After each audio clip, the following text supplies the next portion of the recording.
Welcome in this video. We'll talk about the who's in control topic. This is one of the most important things to master in the supply and demand trading.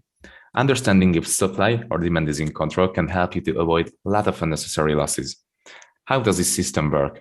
It works based on simple mitigations. If price mitigates a demand zone, demand will take over control supply. If price mitigates a supply zone, supply will take over control demand. You always want to trade the controlling side of the market. So let's see an example for this. As you can see, price is moving in a downtrend here, creating a series of lower lows and lower highs. Price created a break of structure here with an impulsive, inefficient movement to the downside. So this means a supply zone has been formed here. Price didn't come back up to mitigate this zone. So this zone has been left unmitigated. Okay, after this, price created this pullback here. And after this pullback, broke structure to the downside again. This means we will have another supply zone, which is right here. After this, price broke through this supply zone. So this means demand took over control from supply. And as I said in the earlier videos, if a zone breaks, then an opposite side zone will be automatically created. So if this supply zone breaks, then a demand zone will be created automatically. Okay, price broke structure, mitigated this zone, broke structure to the upside again, created this fresh new demand zone, mitigated this fresh new demand zone again, broke structure to the upside again. This means we will have another demand zone, which is this one. This demand zone also left unmitigated. So after this movement, price did a small pullback here, and after this pullback, price broke structure to the upside again. This means we will have another demand zone, which is right here. But in this case, price stepped into this supply zone.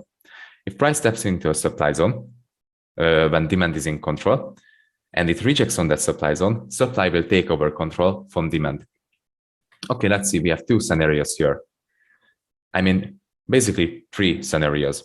The first one, if price breaks through this supply zone without a rejection, demand will be control and supply did not take over control. The second one, price rejects on this supply zone and taps into this demand zone. So on the tap of this supply zone and rejection, supply took over control from demand. But if price taps into this demand zone and does a rejection on it, then demand will be control again. Okay, the third, if price rejects on this supply zone and breaks through this demand zone, supply will be fully in control and the new supply zone will be formed because, as you know, if a zone breaks, then an opposite side zone will be automatically formed. So a supply zone will be formed here. And supply will take over control from demand fully. Okay, let's see a live example for the who's in control topic. We have a supply zone up here because let's say it broke structure to the downside with this inefficient movement. After the structure breaking movement, price did a pullback and created liquidity here, which is double bottoms. After this, price broke structure to the downside with this inefficient push, as you can see. So we have all the three criteria in order to form a valid supply zone. So first criteria, price swept liquidity. Second, it broke structure. Third, it created inefficient move. So we have a valid supply zone, which means supply is in control. Okay, after this, price stepped into this demand zone and had a strong rejection in it, which means demand took over control from supply. But it isn't a full control because, as you can see, we still have this supply zone up here. And if price steps into this supply zone and reacts on it, supply will be in control again. If price breaks through this supply zone, demand will be fully in control. But in this region between the demand and between the supply zone, demand will be just partly in control. Okay, as you can see, demand was partly in control, reacted on this supply zone, had a rejection, which means supply took over control from demand again. After this, price broke through this supply zone and created a demand zone that did a supply breaking movement. This means demand is fully in control now. But we have a supply zone up here, which was the extreme of the move because it started the whole bearish order flow.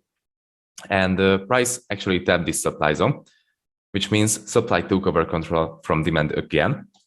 And as you can see, we have this last demand zone right here, which created the inefficient movement and the break of structure to the upside. And price broke through that zone with this movement, with this inefficient movement. after this supply tab. So what do we know about zone breaks? If a zone breaks, then an opposite side zone will be automatically created. So if a demand zone breaks, which is here, a supply zone will be created, which is here. Sorry. So this week started the inefficient movement to the downside and the break of structure. So this means this week will be our right supply zone.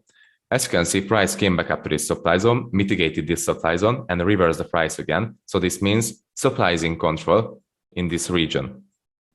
And this goes on and on again. Okay, as I said in the beginning of the video, you always want to trade the controlling side of the market. So supply was in control because it was creating series of lower lows and lower highs over and over again, forming supply zones. But as soon as price stepped into demand zone, and this demand zone had enough power to reverse the price and create a change of character, you will want to see demand trades, because demand did a change of character to the upside and took over control from supply. You will want to trade the controlling side of the market, which is demand in this case. So you will have room between this supply zone, which was the last supply zone before the demand tap. So you will have room between this supply zone and this demand zone to trade long side opportunities. And as soon as price steps into this supply zone, you will want to see short side opportunities. But if price doesn't give you the right opportunity to execute short trades, so supply trades, and it breaks through this supply zone, you will want to trade the controlling side of the market again, which is demand in this case again. And you will also have a room between this demand zone and this supply zone to execute long trades. So yeah, you always want to trade the controlling side of the market. This is one of the most important things in supply and demand trading to master, to understand what is in control and where you can execute trades and what can be your TP. And your TP could be always the unmitigated supply or demand zones.